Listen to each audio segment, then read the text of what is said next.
Welcome back to Brisbane's best Brisbane football podcast. I'm Phil Davis from the Washing Line, and I am here in the sumptuous surrounds. And when I say sumptuous, I mean sumptuous. This is no basement bedroom at Rafe's place. This is the former office of Mike Bailey. That's how I remember it. I'm here with Rafe Griffin, the new operations manager of Football Brisbane. How you going? Welcome back. Thank you. Why are you welcoming me? Because do I have to be nice to you now? Well, you haven't been here for a while, have you? No, I haven't. Yeah, the last time I came in here was a lot different. I had a desk for a start. Do you have to be nice to me? Haven't you been nice to me in the past? Is that what you're saying? No, I have to be nicer. Nicer. Do you know what? You know what that is? What's that? That's the Terry Hughes table. Is it really? It is. I swear to God, that is the Terry Hughes table. Look at that. Oh, look, I'm most impressed. The memories are flooding back, are they? Oh, I was just thinking about Terry Hughes yesterday. I reckon he's the best player that's played in the league since I've been playing. Didn't you nominate someone else a few I think months it was ago? Patrick Hopkins and Stephen Broom, but anyway, look, he's definitely the best local player. Anyway, we should talk about, we are talking about football, aren't we? Well, I hope we are, because otherwise the audience have come for the wrong reason. How's your first 3 days been up here on the hill? First day was a bit hairy with trying to get access, as you normally do when you get to a new job. Yeah. Slowly settling into life in the football land after 20 years in the public service. Nice indeed. Do you push Juddy around yet? No. Juddy hasn't... he doesn't visit my office regularly. Oh, really? No. He is your immediate inferior. He always has been, hasn't he? Well, yeah. He likes to think he's the boss, but he never was truly, was he? And while we're on the subject, editor at footballbrisbane.com.au, if you have any issues at all, give out Juddy's address, not mine. Oh, we're going to look at it's the last round of Premier League coming up this weekend. In fact, we've got an amazing weekend of football. There are 5 dead rubbers from Brisbane Premier League through to Capital League 3 this weekend, which is just remarkable. Has there ever been a finish of the season across so many leagues in your time following football? I've been thinking about that question. I'd suggest not. Look, it's a really interesting... it's a tough thing to call because it's over 7 years. I can't remember what happened in Capital League 3 7 years ago. Well, certainly since not what I've been involved in, like the last 3 or 4 years, no. No, well, it's interesting because some of the teams have shot away, but the Gap and Lions are the only ones that, the fact that Virginia have been pulled back and they might not get promoted, fantastic. Well, not fantastic for Virginia, though. Well, not fantastic for Virginia, but fantastic for the competition, yes. It's when I talk to Moody, I always say, I hope you lose this week. Not because I don't like you or I don't like Lions, but I just want the competition. The answer to that question is probably yes, although there have been leagues where there have been some spectacular finishes, most notably when Taringa got promoted at the expense of Bayside. Was that 2 years ago? Last day of the season? Oh, possibly, yes. Yeah. But no, look, I would say this is probably the closest run year. There are, obviously a couple of leagues that have run away. Capital League 4, as much as we like to big it up, I think we all kind of thought St George, Willawong, Caboolture were going to go up. It's really exciting. In fact, we don't have enough people on the ground to follow all the games this weekend. Too much going around. I have to go to 2 games on the one day. Oh, how terrible. Oh, no. How terrible. It's a tough life. It has been a media lackey. Right, let's talk about last week. All right, let's talk about last week. Now, you predicted that Peninsula would win 6-0 over East. What were you thinking when it was 0-0 at half-time? I was thinking, well, I need to get a hurry on, which is exactly what you said on Facebook chat. Look, well, I did predict the Peninsula. Well, look, East did pretty well in the first half. You may notice in my match report, I gave man of the match to Toru Amano. Of course, recognising that East had a whole heap of players out due to Tom Carroll's wedding. They had 5 starting players that were regular starters, although a couple of them will be on the bench from time to time. So they acquitted themselves well. But Peninsula, for me, they were disjointed. The field was really slippery, and it looked an absolute picture perfect for the local derby, the Margate-Redcliffe game before. But I think that kind of affected their play. They created opportunities in the first half, but East defended really well. Corey Sewell You know Corey Silk? Yes, he's got a mop of hair on his head. Well, it's not as moppy anymore. Oh, isn't it? He's That's had a bit of a trim. disappointing. Yeah, he's no longer the Carlos Valderrama. But he was really good in defensively. But I don't know. I have my worries about Peninsula because they should have won by more. And I don't know. For me, they got behind the defence once in the first half that I remember. You know, and I was watching pretty closely because I'll tell you what, everyone's watching me at the moment. I watch what I write and say. But once did they actually get behind the defence and get the ball across. And that's not good enough, really. You know, that's one of the main attacking weapons for a football team in 2016. In saying that, well, they could have scored a couple more goals, but I would have been really interested to see what had happened. Toru Amano had a cracker of a shot with about 5 minutes to go, and it had Burrows in goals, beaten all ends up, but it just whizzed wide. It would have been interesting to see what happened, but Peninsula were a better team. They had a lot more chances, and statistically it was closer than you'd think on the result. But did I talk my way out of that 6-0 prediction? Not really, but Peninsula, good 3 points for them. Of course, keeps them well and truly in that finals race going into the final round. Indeed it does. So that was 3-1 Peninsula. The next game of the weekend was Capalaba 2, Ipswich Knights 1, and Ipswich Knights were up 1-0, and we were a bit surprised by that. Were you surprised by that? Yes and no. You look tired. Are you okay? I'm a little bit tired, but no, yes and no, because you know, these two sides are always going to sort of try and scrap it out, aren't they? And, they are. Ipswich Knights had really nothing to play for, so they could just let things go to the wind pretty much. Yeah.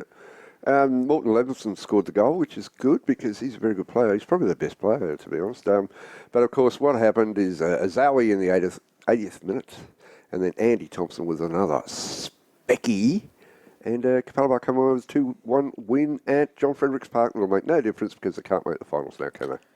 Capalaba can. Yeah, but they won't. In an unlikely set of scenarios. Yes, a very unlikely. We'll talk about that later. Yes. But still alive. It's still alive indeed. One interesting takeaway I took from that game, well, that's kind of a double thing, isn't it? A tautology. One thing I took from that game was that Ipswich Knights had the lowest possession percentage by far of any team last weekend. Which what does that mean? I don't know. I'm just saying. You've changed since you've been the boss of this place. Whatever. The next game was, of course, Mitchelton 2, Rochdale Rovers 1, and an amazingly brilliant result for Mitchelton because they make the top 4, and congratulations to them. We, of course, had Leo on last week, and he's been suggesting that I don't know what I'm talking about all year, and so I sat down and watched that whole game through because I couldn't get to the game because you guys get to go to the good games, and I get to go to the excellent games that are not quite as good. And look, I think Mitchelton fully deserved. I think Mitchelton probably the best team running around at the moment. Lions have been out of form, and for me, I fully suspect that Mitchelton are going to pick up 2 pieces of silverware. But Rochdale had a good first half, but they just couldn't deal with the counter-attack. Brilliant counter-attack. Gabriel Sarasol. They looked much better with him. Played forward. A bit of a different position, which was good, yeah. It made a difference, but look, they are really in form and they're red hot, and anybody who comes up against them is going to be in trouble. And of course, Rochdale, well, that leaves them in a dire situation. Against the team that won next up against North Pine. Only 7-0. They scored in the first minute and the last minute, and I think that is a fair punctuation. It's like inverted commas, isn't it? We're talking about Holland Park Hawks, of course. 7-0 over North Pine. Now, I'm a bit surprised that North Pine have been so bad over the last month. I mean, I thought they'd be competitive. Well, they got one more chance to be competitive. I hope they win, to be honest, but I can't see them beating. I think they got Lions this weekend. Yes. Holland Park Hawks 7, North Pine 0. I think Holland Park Hawks will be, they'll be happy to score a lot of goals. It doesn't really mean anything. Is anyone ever unhappy to score a lot of goals? Well, I guess so. You really have changed, haven't you? Keep on moving on. All right. The next game, well, this was a bit of a shock.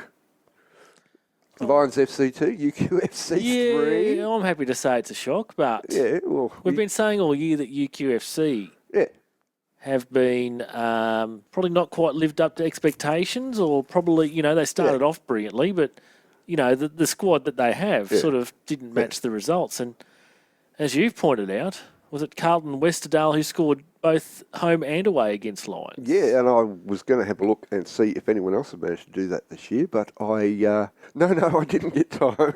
It was interesting because I think Peninsula and Mitchelton both drew 0-0 with Lions, didn't they? I know Peninsula did. But what a great result for UQ, and I hope they celebrated long into the night, because it's a magnificent thing to go to London Stadium and win. And Leo, if you're listening, you were wrong. He tipped the draw. Don't poke the bear. I'm not poking the bear, guys. I'm only having a go at him. The next game was, this is a classic case of two teams that have nothing really on the line. Going out there and having a belt. Albany Creek 3, Logan Lightning 3. Albany Creek were up 1-0. Chom Arop, who was Player of the Month, QSN. He was. Very good decision. And then Logan Lightning came back to, they were leading 3-1. 3-1, yeah. Albany Creek 2 goals late. 2 goals in the last 10 minutes, and then missed a penalty. Mr. Chom Arop on the stroke of full time, I think that might have been. Very interesting game, really. Albany Creek, they could still be in with a genuine chance of making the top 4 if they had won that game. Yes. 2 extra points. Like they can. Well, they would have been in the same boat pretty much as Capella Bar, needing other results to go their way, because they would have been equal with Capella Bar. They would have, indeed. Well, that was the roundup from the weekend, and lots of things changed because of that. We'll be looking at it later. In fact, I'm looking forward to this weekend. It's just going to be sensational. But, Capital One for Capital a start. One. Grange Thistle, 4-1 big result over North Star. Absolutely. That's arguably the result of the season. North Star have been playing so well, and Grange, they've been teetering. They lost to South, and they were that close to, falling away, and then they go out there and they put 4 past North Star at North Star. And then South made a big statement against Moggle. Is that understating it? A big statement? Tracy Compasori, she messaged me and said it's 4-1 after 20 minutes. I said, but how did they score a goal? And then I didn't see the full time. It was 6-1 at half time's the last score, and then 12-1. They won 12-1. Well, you'd have to say that, South United had their full team available. Very, very important thing, because they've struggled with that. But, you don't want to see 12-1 there. No. Disappointing. Surely the only background news on Moggle, unless they players out. I'll have a quick look here, but didn't try very hard. Sometimes you just have one of those days, and maybe that was just one of those days. Well, that's one of those days. That's one. No, it looks like, Room, Chesterfield, Petrovsky. Well, maybe they just... That's probably the worst result in the history. An interesting turnaround, considering South United lost 11-0 against Rochdale Rovers the season they were relegated. So they've certainly changed their form around. What else happened at Taringa? Well, Taringa, we know the woes that are going out at Pine Rivers, but in Capital 3, big result for Tarragindi against Virginia, inflicting only their second loss of the season. Brilliant. I believe it was a last-minute goal too. Could have been. I think it may have been. And, that changes everything.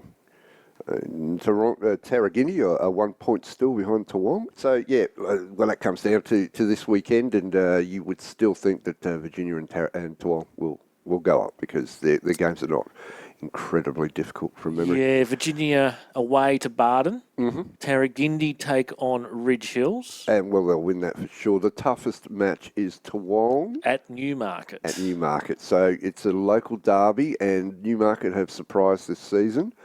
Toowong, all the pressure in the world is going to be on in that game, because the other 2 games, as far as I'm concerned, are done and dusted. Particularly Tarragindi, they'll beat Ridge Hills United. So while we're on... There's lots of relegation battles too, Well, that's right. Yeah. Of course, Centenary travel to Wolves in Capital 1. Mount Gravatt should win on current form against Pine Rivers. Yep. That was another big result. Mount Gravatt getting the job done away at Centenary. Yes, with Dean La Petit back in the... I'm told that's not how you pronounce it, but anyway. Oh, well, really? Yeah. La Petit.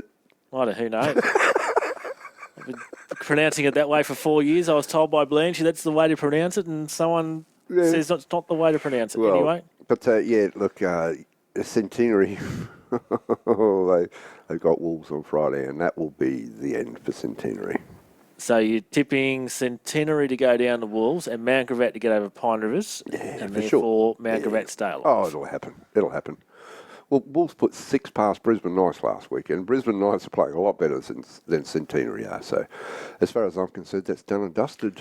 So while we keep on talking about Capital One and this weekend, 3 games on at the same time on Saturday night. Yes. That will decide top 4, promotion, Mm-hmm. and the premiership. Yep. North Star travelling away to Moggle. Yep. Then you've got Taringa against Souths. Yes. And then what could come down to a virtual playoff for either promotion or the premiership. Grange Thistle hosting Southside Eagles. Very interesting. I've been through this yesterday. I went through all the leagues and had a bit of a poke. And I just suspect that Taringa are playing really well. They found their form again. I've got a sneaking suspicion that both games will be a draw. And I think North Star and South United will go up. Okay. That's my prediction. All right. Souths have got a tougher... Taringa? At Taringa, I mean, I know it's a cliche. We roll it out every week. It's a tough place to go. Eric Evans Oval, Peninsula... But Taringa is a tough place to go when they're in form. And I just suspect that Souths will need to be at their best. Moggle's not a tough place to go normally? Not really, no. Just seems that way because it's so far down there. It's a tough place to go if you have to drive there. But, look, a factor there is Aaron Amerivich, of course, is a former Taringa player. And I know that he is absolutely pumped for that game. And assuming he didn't get a yellow card last week, he'll be playing. So Capital League 2 will still be up in the air pretty much likely after the end of this weekend because there's still a catch-up game from Acacia Ridge. And then we've got a full round of Capital 4 the weekend after, so we still won't know which of St George, Willawong, Caboolture or Samford will make the trip up to Capital 3 next year. Well, this is true, but I think we will know. Samford Rangers have got Bethania at Bethania, which is quite a tough game. Bethania are not too bad at the moment, but... St George Willawong are up, as far as I'm concerned. I think they're playing Logan Village, aren't they? I know Caboolture's playing Logan Village. And St George are playing home to Deception Bay. Yeah, see, that will be marginally more difficult, but Caboolture are going to put at least 2 past Logan Village, you'd imagine. Sorry, Logan Village, but they're a good team. Look out. All right, back to the Flight Centre Premier League. And of course, we know the premiers. The premise. Yeah. It's the top 4 that's still a race.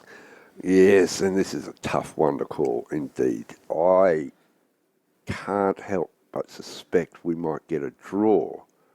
Shall we go through the games? Well, let's go through the first one, which is Lions making the trek up to North Pine, first versus last. I don't care what you say. Lions are going to win that one. It's just, Even after last week? Oh, absolutely. UQ are better than North Pine. Absolutely. Look, the Lions could send their reserves and still be in with a shout of winning that one. So, I'm going to tip Lions to win that one. So, Mitchelton already assured... Are you tipping to win that one? Oh, I'm tipping Lions to win. Good on you. Mitchelton already assured of a top 4 place. It's just a matter of where they finish. Obviously, if they have a win against Logan Lightning, they'll finish second and a double chance in the semis. Oh, look, Mitchelton are in form at the moment and they're looking good. They've struck form. They've got all their players, their quality. Logan were quite good last week, but I don't think they've got a snowball's chance of getting anything out of Mitchelton, even down at Cornelia Park. I'm tipping Mitchelton to win that easily, probably by 3 or 4. All right, so you've got Mitchelton in second position. Oh, yeah, Mitchelton finished second for sure. Then Saturday night, you're heading out to this one. I am. I thought it was on Sunday, but anyway. Peninsula need to win against Ipswich Knights. Yeah, look, I think we should take this game in context with the next game. And I think, Peninsula need to beat Ipswich Knights, and they will make the 4. Whatever happens in Rochdale versus Holland Park, they will make the 4, because both teams can't win. Now, is that going to give Knights a bit of momentum to... I mean, they've been good at times all year. And they've had that ability. We know they've got good players. We know they've got, Tobin and Butler and Lucas Wilson and Morton Levinson and Easy. I'm going to go right out on the left wing here. Okay. And I am going to tip Ipswich Knights to beat Peninsula at Eric Evans Oval. And I'll tell you one reason in particular, because last week Peninsula made a bad habit of turning the ball over. If the one thing that really cost them a big win against the Eagles was they just seemed to get possession, play 3 passes and turn it over. And at Eric Evans Oval, it's going to be very difficult not to turn the ball over regularly because it's a bumpy little place. So did I get it right? Cato out last week, suspended. He'll be back. What difference does that make? Well, it shouldn't make any difference. They've been playing him on the bench, haven't they? Yeah, true. You know? So, yeah, well, maybe he'll come on late. Who knows? I'm going to tip Ipswich to win that. I just think that that's the game, and Ipswich are going to be pumped for it, and Peninsula are going to be... We know what they've done all year. It's just hard to tell with Peninsula. Just inconsistent from week to week. You know, which team is going to turn up. And And they consistently concede goals when they shouldn't concede goals. That's my big tip of the week. I think Ipswich Knights are going to beat Peninsula Power, which you're going to go with Peninsula, aren't you? I don't have a clue, to be honest. Well, we know that, but what about the game? Yeah, I know. Well, since I don't have a clue, I'll go a draw. Okay. Is a draw enough for Peninsula to... Yeah, it will be, won't it? I don't know. You talk about Holland Park and Rochedale. I'll talk amongst myself. Well, Peninsula, a draw would take Peninsula to 36. No, it wouldn't be good enough unless Holland Park or Rochedale lost by about 5. 5, yeah, that's right, yeah. Look, Ipswich need to get a draw then. What if it's a draw, Rochedale and Holland Park? Well, if Peninsula win, they go through at the expense of Rochedale, who have the same goal difference as Holland Park but have scored less goals. Yes. So many permutations. So Peninsula have to win, don't they?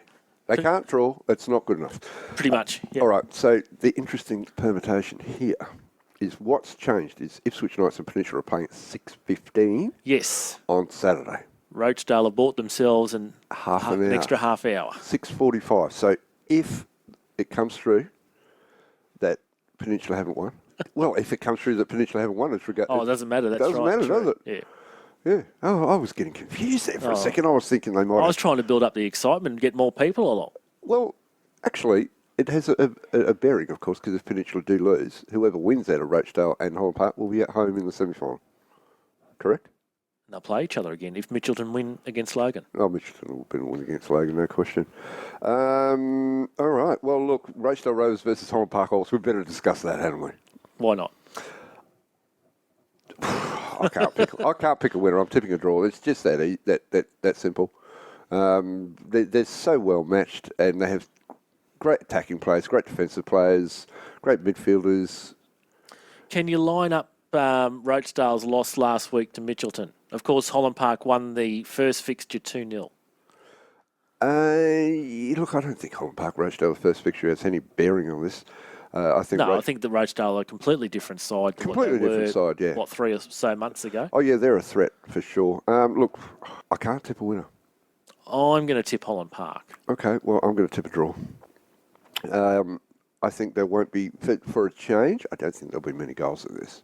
Holland Park like to score a lot of goals, but I don't think there'll be that many. I know Holland Park are in really good form, but you ready for it? I'm ready for it. Underwood Park is a tough place to go. Funderwood Park. But it's a smooth surface. It is a very good surface, yeah.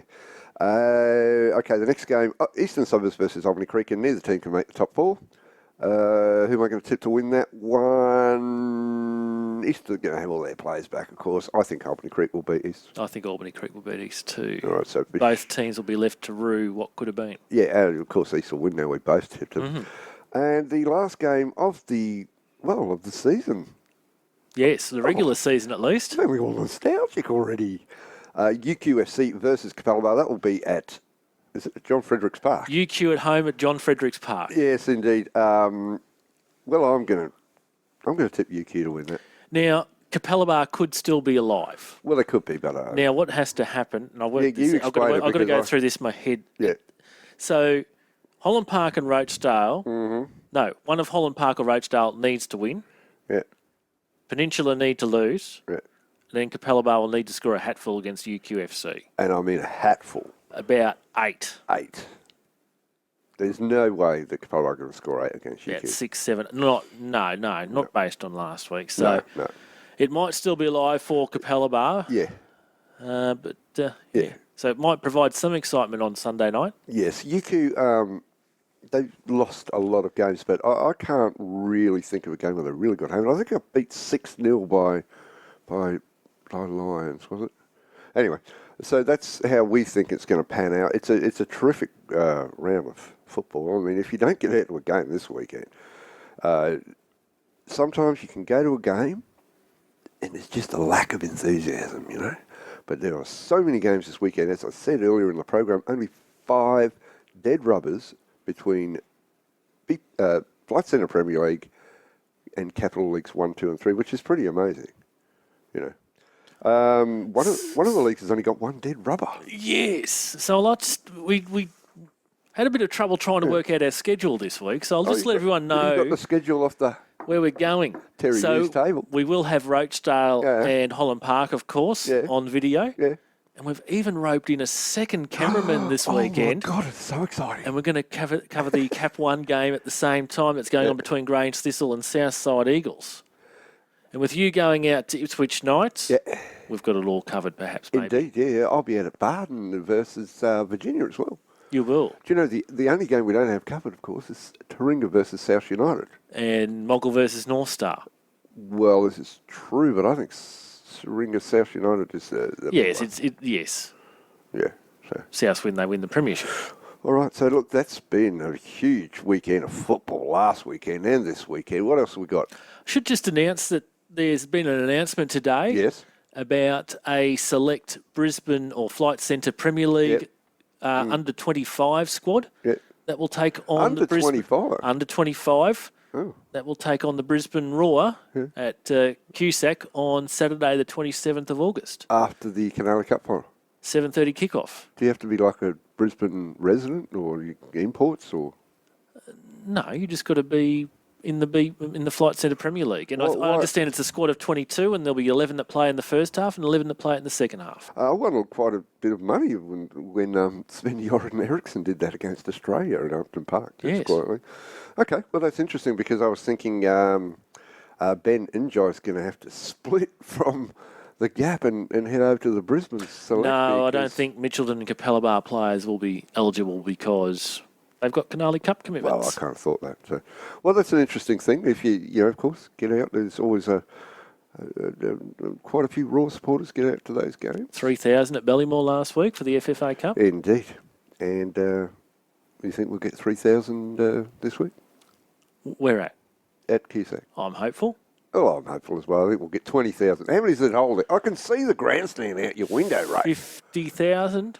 No. Does. Back in the Broncos, they used to get 60,000.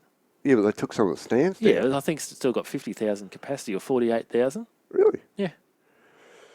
Interesting. Did you know an NFL game the other day, the preseason game, drew 89,610? Which game was that? That was the LA Rams versus someone, their first game back in LA. Are they back in LA already? I thought it was a few years away. No. Well, so did I. But yeah, 89,610 for a preseason friendly. Just reflecting on my experience, New York Giants versus Dallas Cowboys last year. Why are we talking about NFL? Because you started. Oh, that's right. Well, look, thanks for listening in again, folks.